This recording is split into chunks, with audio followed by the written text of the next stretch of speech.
தலைப்பு: அயோத்தியாவில் ராமலல்லாவுக்கு ஹார்தி. ஏப்ரல் 15, 2025. அயோத்தியாவில் வெகுஜன கோலாகலம். காலை விடிந்தது. சூரியன் பொற்கதிர்களுடன் எழுந்து புனித நகரத்தை ஒளியால் நிரப்பியது. அன்றைய தினம் மிகவும் சிறப்பு வாய்ந்தது.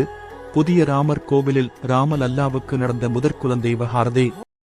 நாடுகளாக முன்பே வந்திருந்த பக்தர்கள் அந்த சாயங்கால ஹாரதியை நேரில் காண ஆவலோடு காத்திருந்தனர்.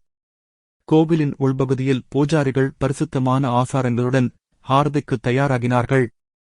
சந்தனக் களிமண் பூசியம், வெண்பட்டாடைகள், கைப்பிடிக்கப்பட்ட தீபங்கள், மஞ்சள் மலர்கள் அனைத்தும் தயார். சாயங்காலம் வந்தது. வானம் சாம்பல் நிறம் மற்றும் கேசரி நிறம் கலந்த ஓவியம் போல மாறியது. கோவில் மணி முழங்கியது. ஸ்ரீராம் ஜெயராம் ஜெய ஜெயராம் என்ற பக்தி முழக்கம் அலைபாய்ந்தது. பெரிய பூஜாரி ஹாரதி தட்டுடன் முன் வந்தார். ராமலல்லா வெண்பட்டு ஆடை